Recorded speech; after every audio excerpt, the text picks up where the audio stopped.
Selamat malam para netizen dimanapun kita berada. Salam inspirasi bagi kita semua. Ya, balasan Prabowo ya sangat telak sekali kepada PSI. Bapak Prabowo Subianto, yaitu kebohongan paling lebay. Tahun politik ini tentu sangat berbahaya. Ini adalah sebuah tsunami politik, tsunami kebohongan yang luar biasa. Ada kandidat calon presiden dan calon wakil presiden beserta tim suksesnya yang memainkan kebohongan secara terus-menerus dan secara sistematis dalam pemilu 2019 kali ini. Ini gimana sih, PSI kan partai masih kecil kok di kabinet banyak sekali.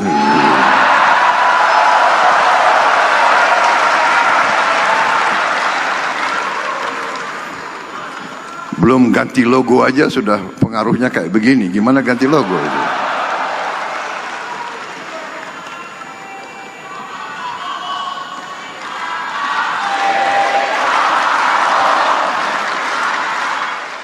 Kenapa Bang kok ketawa langsung begitu kan? Ya, bahwa sindiran Prabowo ya bisa bisa PSI kaleng-kaleng begitu. Kok bisa-bisanya Bang? Seperti apa? Bentar ya. Bentar dulu begitu. Jangan terlalu obsesi. Jadi begini ya, Pak Prabowo ini mengatakan bahwa di Kongres PSI mengatakan gimana sih?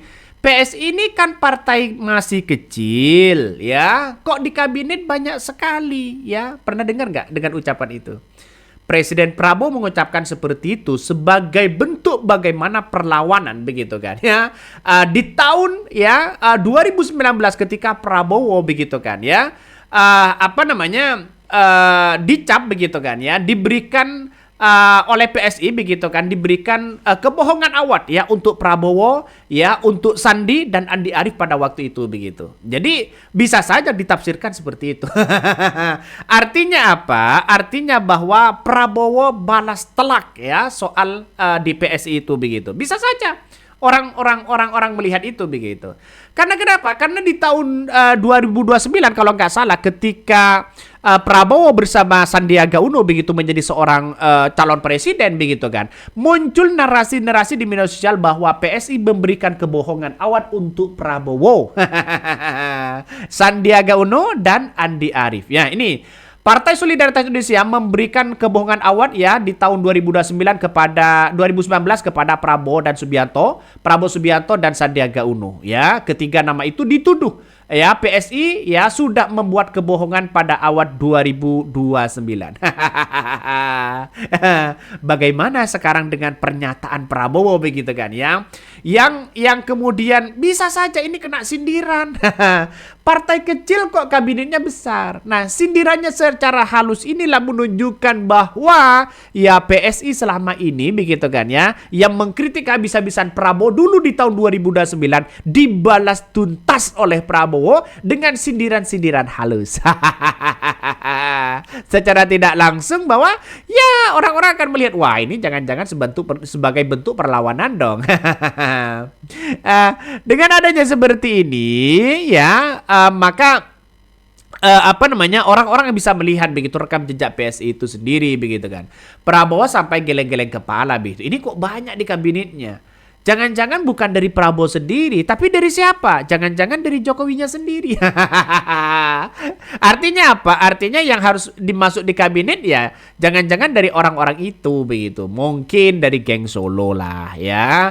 Banyak orang yang mengatakan seperti itu. Tergantung relasi kekuatannya.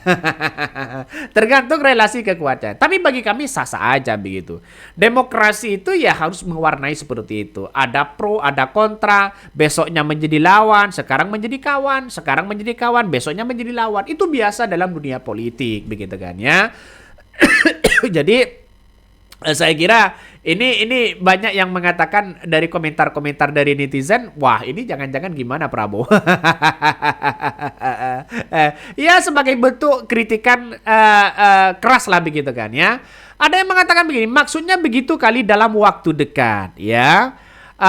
Ya udah copot-copotin aja. Ini komentar dari netizen ya. Coba orang-orang partai itu jawab begitu kan ya. Kenapa sih ya berebut banyak-banyak porsi menteri? Jangan bilang karena ingin mengabdi lebih banyak ke nusa bangsa. Nah, wah, ini saya baru tahu kalau Prabowo selaku presiden tidak ikut membentuk di kabinetnya sendiri. Pantas kalau kaget, bapaknya hanya menjalankannya saja. Semua bos besar yang diatur bapak-bapak tinggal laporan ke Solo. Seperti kemarin, ini komentar salah satu netizen. Tapi kita lihat saja begitu kan ya. Tergantung relasi dan kebutuhannya yang kuat. Jadi partai politik itu begitu kan ya. Kalau tidak punya relasi yang kuat, tidak bisa begitu akan menjadi menteri CACB. Semuanya tergantung dari partai. Nah, siapa yang mengendalikan itu? Ya para bos-bos itu begitu. Para ketua umum itu begitu ya.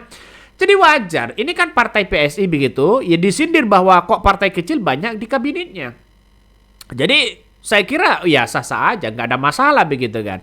Partai Golkar juga banyak, ya karena memang partai Golkar besar begitu kan, ya nggak ada masalah. Artinya apa? Artinya bahwa ini sebagai kritikan atau sindiran dari seorang Presiden Prabowo begitu kan ya. Partai kecil harus punya sumbangsi besar untuk memenangkan itu. Walaupun Jokowi sebagai jargon dari darah PSI begitu kan ya. Tapi bukan soal itu begitu kan ya. Soal banyak orang menafsirkan wah jangan-jangan partai kecil saja bisa mendapatkan menteri apalagi dengan partai yang besar. Kira-kira logikanya seperti itu, Bos. Jadi maksudnya mungkin iya atau tidak begitu. Bagaimana di tahun 2029? Coba kita baca begitu kan ya. Di tahun 2019 begitu mengatakan ini, PSI membuat sebuah awat kebohongan karena selama ini awal tahun baru sudah terjadi tsunami kebohongan, kata Ketua DPP PSI Samara Amani ya dalam jumpa persnya. Dan sekarang coba kita lihat saja, dan sekarang menjadi apa ya, menjadi komisaris atau apa begitu kan di sepak bola itu, nggak tahu ini begitu, atau di BUMN ya, apakah benar begitu ini?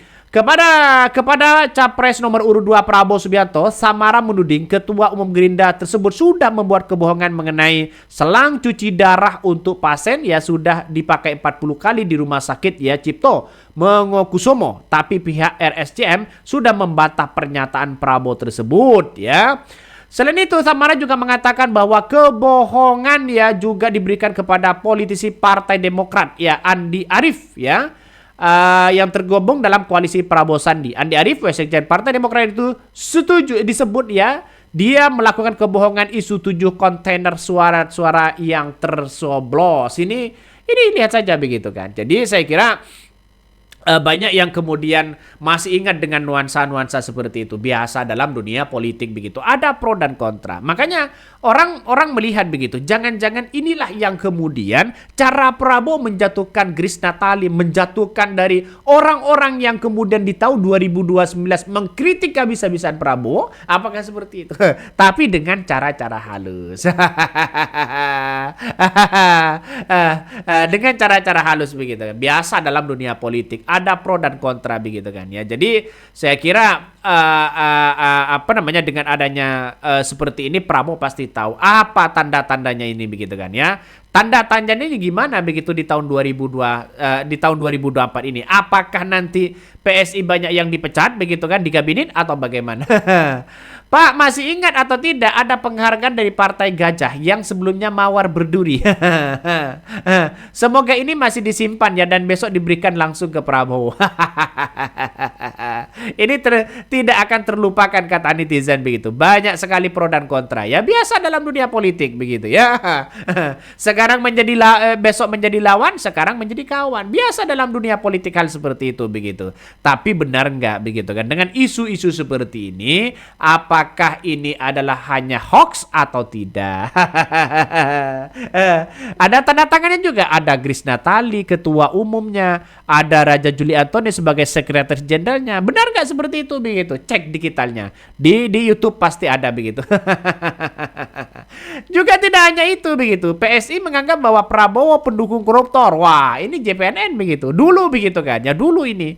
Jadi saya kira sekarang banyak yang mendukung Prabowo. Biasa dalam dunia politik begitu. Kenapa kok biasa? Karena pada kenyataannya adalah bahwa di mana-mana politiknya seperti itu. Sekarang menjadi lawan, besok menjadi kawan. Tidak ada yang abadi begitu kan. Ya, ganti presiden, ganti demokrasi, ya perputaran demokrasi di situ ganti lagi begitu. Yang sekarang menjadi lawan, besok menjadi lawan lagi, begitu. Biasa dalam dunia politik. Tapi perlu diingat, nampaknya kritikan-kritikan dan sindiran Prabowo ini, begitu kan ya, ini harus disadari kepada partai PS itu sendiri, menandakan bahwa rekam jejak itu sangat penting, begitu kan ya. Coba di PSI banyak yang sudah punya rekam jejak yang sangat-sangat luar biasa. Kritikannya banyak luar biasa begitu kan ya. Jadi saya kira ya karena memang Prabowo katanya suka gajah ya nggak ada masalah begitu kan. Tapi kita lihat saja Prabowo di Kongres PSI, binatang yang saya sayangi adalah yang disayang ya karena gajah. Yang dipelihara kucing, yang ditunggangi kuda, yang dijadiin lambang partai begitu, yaitu adalah burung Garuda. Ini sampai detail ya masyarakat seperti itu begitu. Ini gimana logikanya? Ya, inilah dalam dunia politik ada bumbu-bumbu kehidupan. Ada bumbu-bumbu kehidupan di situ begitu. Jadi saya kira banyak yang memang PSI itu kritikannya sangat luar biasa kepada kepada PSI. PSI begitu luar biasa kritiknya kepada Prabowo di tahun 2029, itu hal yang wajar karena itu adalah bagian dari politik begitu. Tapi rekam jejaknya masih ada dong ya. Masih ada begitu. Kalau PSI memberikan awal kebohongan misalnya ke Prabowo di tahun 2029, kenapa? Ya sindiran dari Dasko ini kan biasa aja kok langsung wow begitu kan. Jadi kita lihat saja nanti apakah benar dengan awal kebohongan itu atau bagaimana begitu kan ya. Sindiran itu masih ya biasa-biasa aja dalam dunia politik. Ada pro dan kontra. Jangan terlalu serius lah dalam dunia politik kita. Oke, mungkin itu yang kami sampaikan ya. Tonton terus di channel Honari Podcast Rakyat ini. Jangan lupa di subscribe.